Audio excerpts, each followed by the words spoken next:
Buenos días, bienvenidos a nuestro tiempo devocional, tu palabra para encontrar el camino. Hoy es 13 de noviembre del 2024 y vamos a continuar con la lectura de la Biblia, con el libro de Ezequiel capítulos 11 y 12 y el libro a los Hebreos capítulo 10 versículos 1 al 23. Ezequiel 11 y 12 y Hebreos 10 del 1 al 23.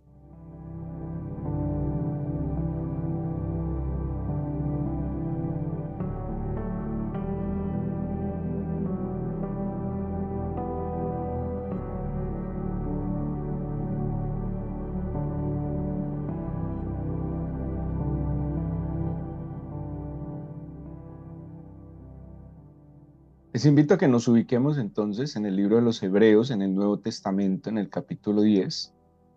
Eh, pues hemos tenido la oportunidad de leerlo, de meditar, de analizar un poco lo que este libro nos comparte y, y vemos cómo nos está haciendo una constante comparación en el Antiguo Testamento, en el culto que se había establecido en el Antiguo Testamento y no necesariamente nos esté estableciendo el culto del Nuevo Testamento, sino mostrándonos cómo el Señor Jesucristo renueva el pacto antiguo, lo hace completamente nuevo y pues de allí obviamente nos da las indicaciones de cómo esa relación con el Señor pues tenemos la oportunidad de que sea más profunda y permanente.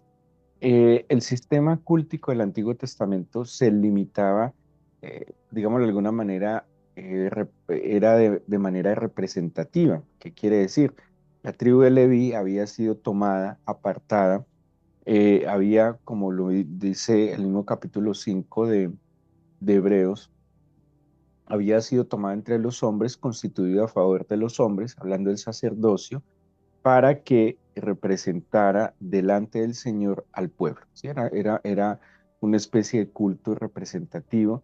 eh, Tenía pues un rigor, unas características donde de alguna manera el Señor, aunque así había sido el propósito cuando mandó a edificar el tabernáculo que moraría en medio de su pueblo, pero sí había una distancia, ¿sí? Había, bueno, una distancia, digámoslo, natural o sobrenatural, es la misma santidad del Señor. Su misma santidad hacía que fuera, pues, imposible acceder a Él por el mismo pecado del ser humano. Entonces, se juntaban como dos situaciones extremas, la santidad del Señor y el pecado del hombre.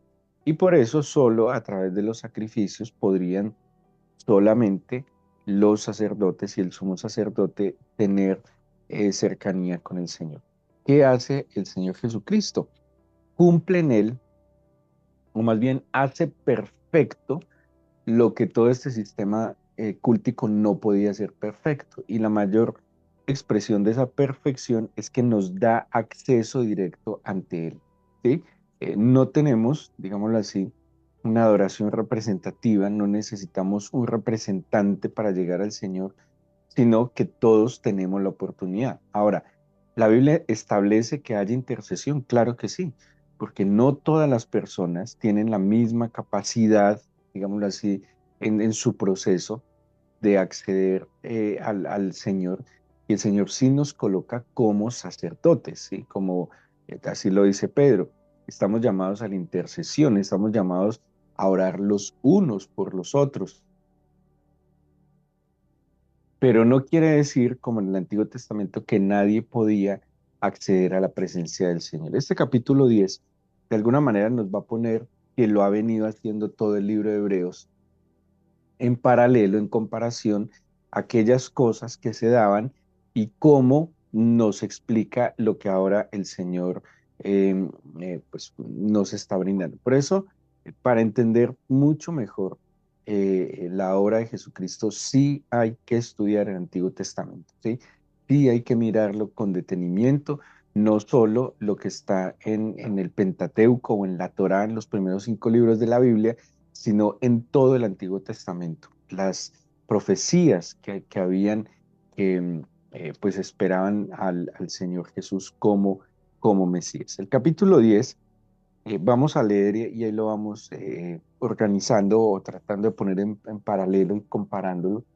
Dice, porque la ley teniendo la sombra de los bienes venideros, no la imagen misma de las cosas, nunca puede, por los mismos sacrificios que se ofrecen continuamente cada año, hacer perfectos a los que se acercan, ¿sí?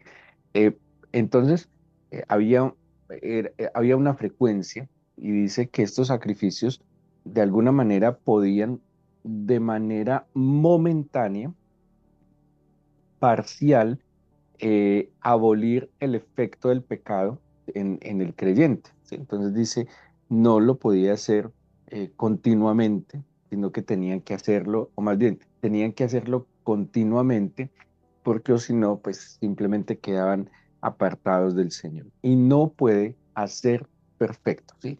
La obra de Cristo, Pablo escribe, él escribe a los Efesios sobre el perfeccionamiento de la obra de Cristo en nosotros. Y dice, hasta que todos lleguemos a un varón perfecto a la medida de la estatura de Cristo. O sea, sí o sí, el, el plan, el proyecto del Señor con nosotros es que lleguemos a una perfección.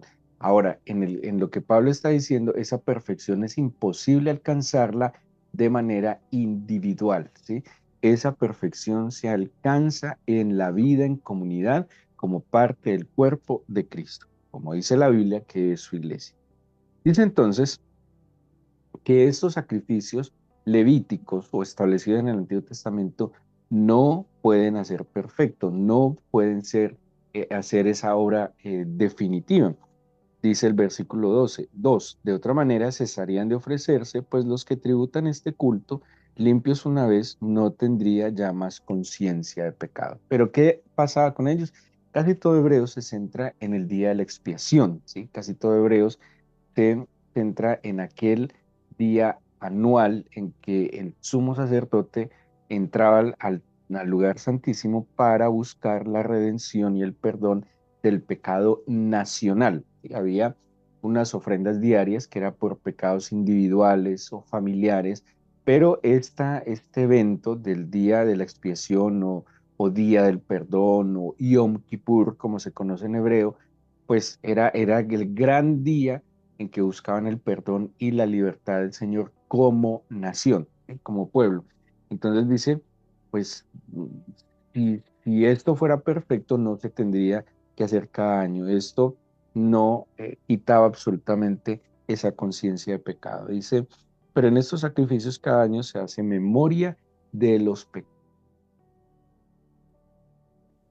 Quiere decir que la nación volvía a pecar y ese sacrificio no había quitado el pecado, sino que simplemente lo cubría, ¿sí? No era perfecto. Ahora, por el otro lado que tenemos, un sacrificio en Cristo definitivo, un sacrificio perfecto.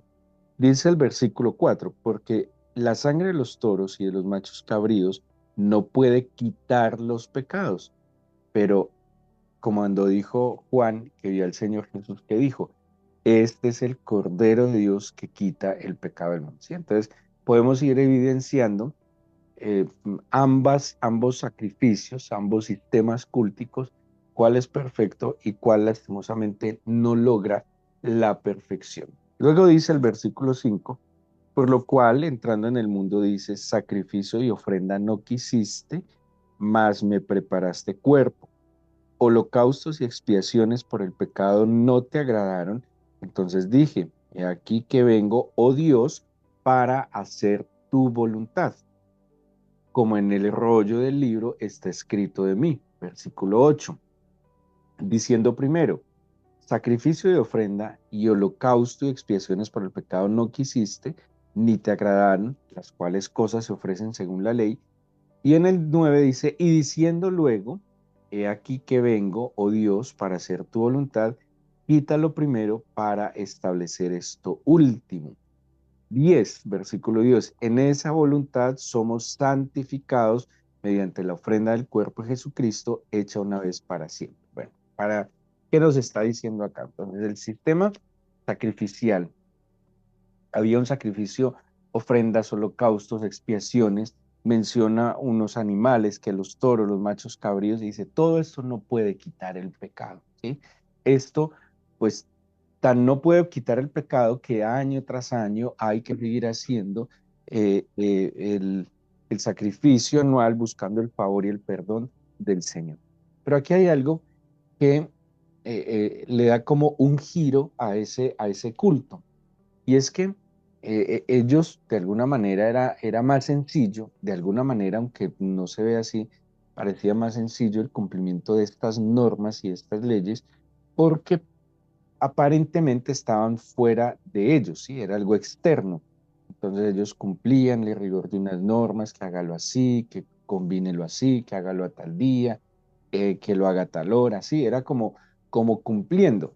Yo cumplo un horario, yo cumplo unas labores, yo cumplo unas funciones y pues yo lo puedo hacer de manera habitual, yo puedo generar un hábito, yo lo puedo hacer de manera, no sé, metódica, lo puedo hacer de manera automática incluso, porque muchas veces lo estoy haciendo fuera de sí. Pero, en lo que el Señor nos está planteando como fruto y consecuencia de su sacrificio perfecto, que sí es definitivo, que quita el pecado, pues aquí ya no es simplemente el buscar la cercanía del Señor a través de estas acciones, sino de algo que va más profundo y es hacer su voluntad, ¿sí? Y en esto se centra, porque generalmente podría uno decir, y así era la conciencia del pecador, he cumplido, ¿sí? Y era completamente limitado, listo, mando esto, hice esto. ¿Se acuerdan cuando el Señor le dice a los discípulos en aquella parábola del siervo, dice, cuando el siervo ha hecho todo lo que le tocaba hacer y viene a su Señor, ¿y qué le dice su Señor? El siervo inútil, ¿por qué? Hiciste lo que te mandé a hacer. Generalmente, este sistema limitaba, ¿sí? O más bien las personas se limitaban. Pero aquí habla algo que al entender la obra de Jesucristo debe mover nuestros corazones a hacer su voluntad. ¿Cómo se quita lo pasado? ¿Cómo se, digámoslo, no cómo se anula en sí, porque no es anularlo, sino perfeccionarlo en conocer y hacer la voluntad del Señor, ¿sí? Y ojo que dice incluso, no son los sacrificios, o sea, usted puede decir, no, yo guardo las lunas nuevas, yo hago, cumplo el rigor del día de reposo, yo me circuncido, estamos hablando de las leyes mosaicas, eh, bueno, no sé, yo hago como todas estas normas, en el día de reposo no cocino, en el día de reposo no hago tal cosa. Usted puede hacer todo eso, ¿sí? Pero dice que todo eso no es perfecto. ¿Dónde está la perfección? En hacer la voluntad del Señor. Lo que me santifica no eran esos sacrificios y esas normas del Antiguo Testamento, sino hacer la voluntad del Señor. Dice, en esa voluntad somos santificados mediante la ofrenda del cuerpo de Jesucristo. Ahí viene entonces lo que Pablo dice a los Gálatas en el capítulo 2, versículo 20. Pablo dice, con Cristo estoy juntamente crucificado. O sea que Pablo nos habla de una identidad en la muerte de Cristo. Yo me identifico con la muerte de Cristo en cuanto yo muero también al pecado, ¿sí? O sea, yo me identifico de tal manera con la muerte de Cristo que todo aquello de lo cual yo dependía, entonces yo dependía del pecado, porque el ser humano se apalanca en su vida en el pecado, ¿sí? Llámelo como quiera. Hay pecados que son moralmente cuestionables, hay pecados que son un poco menos fáciles de captar, pecados que tienen que ver con actitudes, con ciertos sentimientos, pero el punto es que cuando yo estoy en Cristo, yo me identifico con la muerte de Cristo, pues muero al pecado. Y si muero al pecado, como Pablo mismo lo explica, me desvinculo del efecto y de cierta autoridad y poder que tiene el pecado sobre mí. Entonces, yo estoy juntamente crucificado con Cristo, dice Gálatas 2:20, lo siguiente, ya no vivo yo, mas Cristo vive en mí. O sea que también hay una identidad en la resurrección. Pablo también lo explica, una nueva vida, una nueva criatura. Dice, de modo que si alguno está en Cristo, Colosenses 3:17 creo que dice, si alguno está en Cristo, nueva criatura es. Las cosas viejas pasaron y aquí todas son hechas nuevas. Esa identidad con Cristo en su muerte y en su resurrección, dice Pablo, vuelvo a Gálatas 2:20, lo que ahora vivo en la carne, lo vivo en la fe del Hijo de Dios, hacer su voluntad. Ahí está el quick del asunto. Es hacer su voluntad lo que a mí me permite santificarme en la convicción de la obra perfecta de redención de Jesucristo. Ahí es donde debería estar mi esfuerzo, ahí es donde debería estar mi enfoque, conocer y hacer tu voluntad. ¿Qué quieres, Señor? ¿Cuándo lo quieres, Señor? ¿Con quién lo quieres, Señor? Ponerme en el centro mismo de su voluntad. Eso es lo que en verdad a mí me permite disfrutar la obra perfecta que Cristo ya hizo en la cruz. ¿Sí? Ahora, hacer su voluntad implicará, seguramente algunos dirán, no, pero es que si hacer la voluntad del Señor me implica dejar esto, hacer esto, no sé, obedecer esto, pues eso es mucho sacrificio. Dice la Biblia que la voluntad del Señor tiene dos características fundamentales, y es que la voluntad del Señor es agradable y es perfecta. Cuando el Señor Jesucristo estaba en el huerto de Getsemaní, que describe uno de los evangelios, no recuerdo cuál, que su angustia y su desesperación era tal que incluso cuando sudaba había una sudor como de sangre, ¿sí? Bueno, eso lo han analizado, dicen que es posible en una angustia extrema sudar sangre. Y era tal su angustia que decía, Padre, si es posible, pasa de mí esta copa, pero que oraba el Señor, hágase tu voluntad y no la mía, ¿sí? Cuando el Señor Jesús se convence de la voluntad del Señor perfecta, ¿cómo se vuelve esa voluntad para el Señor? Agradable. Se levanta y va a cumplir esa voluntad, ¿sí? O sea, yo experimento la perfección y lo agradable de la voluntad del Señor cuando en verdad rindo mi corazón a Él. Mira lo que está diciendo, el hacer tu voluntad, Señor, es lo que yo vengo, y el hacer tu voluntad es lo que anula todo esto que era imperfecto. El hacer tu voluntad es lo que hace perfecta tu obra en mí. Desafío, gran desafío tenemos cada día. Por eso, esto no se trata simplemente de seguir cumpliendo una cantidad de mandamientos o de instrucciones, a veces frías, calculadas y ajenas a mí, sino rendir mi corazón delante del Señor, ¿sí? Y cuando yo rindo mi corazón delante del Señor, tenga la certeza que si nos tocara cumplir 613 mandamientos, si nos tocara, si así lo dijera claramente el Señor, que tenemos que lavarnos las manos no sé cuántas veces, que tenemos, bueno, todas esas cosas, muchas llevadas a un extremo, seguro que no sería lío para nosotros, porque si el corazón está rendido ante el Señor, el hacer y el ejecutar es simplemente un efecto lógico. El punto está en eso. Luego dice entonces, eh, bueno, voy a saltarme cuando a los últimos versículos, ustedes lo van a seguir leyendo por algo que es muy importante, porque dice el versículo 19, así que hermanos, teniendo libertad para entrar en el lugar santísimo por la sangre de Jesucristo, por el camino nuevo y vivo que Él nos abrió a través del velo, esto es, de su carne, y teniendo un gran sumo sacerdote sobre la casa de Dios, acerquémonos, dejémoslo hasta ahí un momentico. O sea, ahora las leyes están puestas en nuestro corazón, porque hacer tu voluntad me santifica, y de lo nuevo que trae el Señor Jesucristo es que la ley ya no está en unas tablas de piedra, sino que por el Espíritu son puestas en nuestro corazón.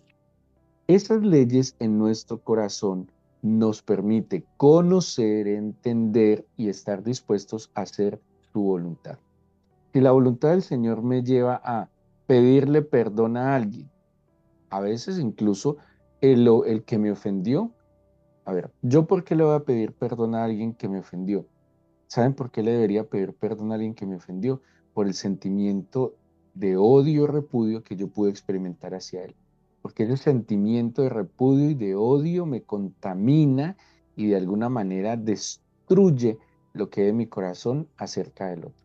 Tú me ofendiste, pero sabes que yo te pido perdón por el sentimiento que he guardado en mi corazón contra ti. Punto. Ah, que el otro no me perdona, no es problema. Si la voluntad del Señor me lleva a ser humilde, a buscar la reconciliación, yo lo hago. Que la voluntad del Señor me lleva a amar, incluso el que no lo merece, pues voy a amar, a servir y a tenderle la mano, incluso al que no lo merece. Eso es hacer la voluntad del Señor, estar dispuesto a dejarme guiar por su espíritu en lo que Él me indique. De nuevo, volvamos entonces a este versículo. El Señor entonces, con todo esto en mente, nos ha dado libertad. ¿Nos ha dado libertad para qué? Para que nos acerquemos a Él. Ha abierto un camino nuevo y un camino vivo para que nos acerquemos a Él. En el diseño del tabernáculo veíamos que la gente, el pueblo, solo se podía quedar en los atrios y presentar los sacrificios.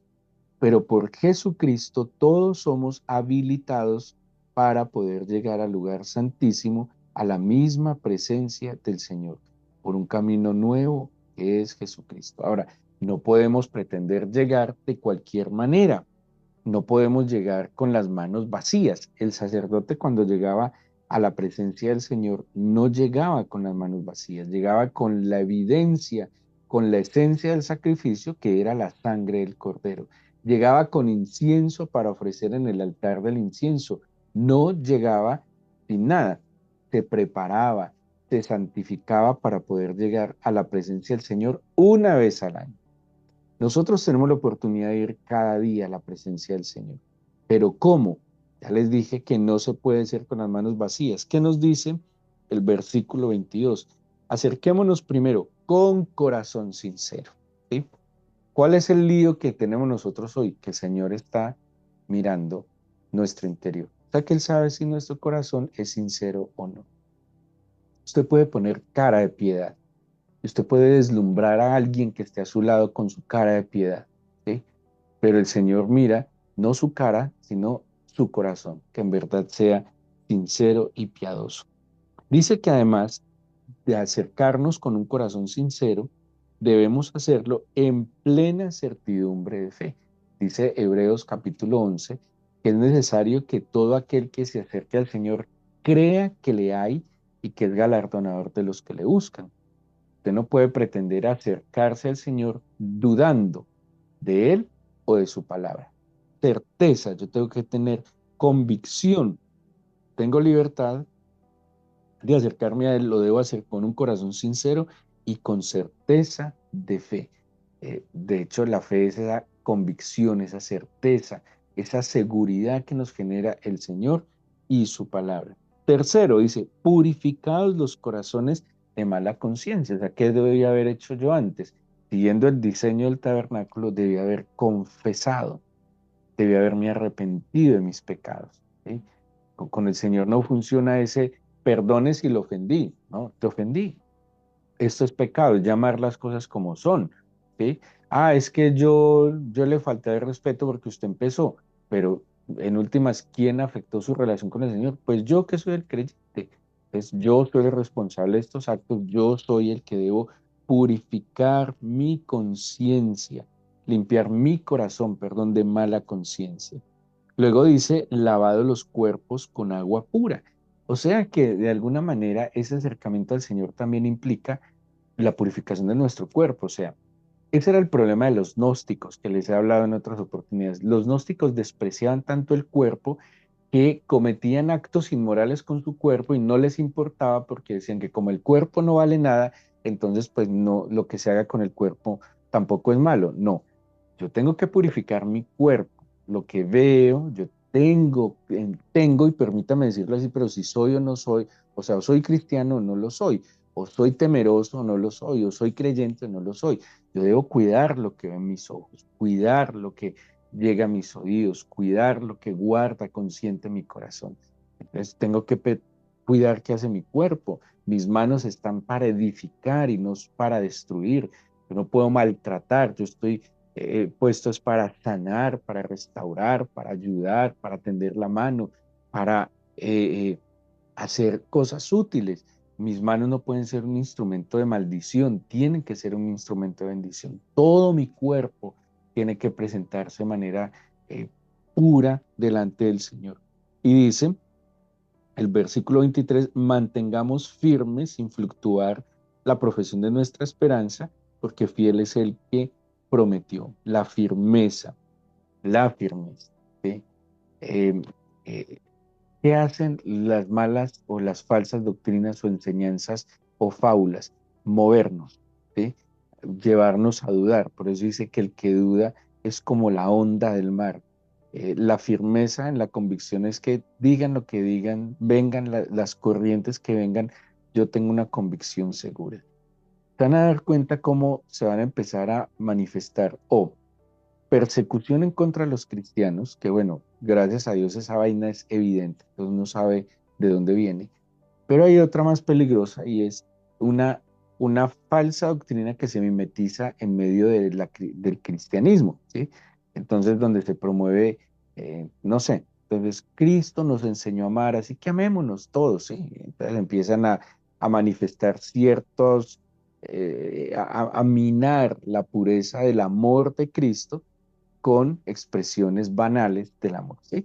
Entonces, todo esto nos lleva a mantener, a que tenemos que estar firmes. Pero ojo con el 24 y 25. ¿Cómo más? ¿Qué más debe haber? ¿Cómo debemos cuidar nuestro corazón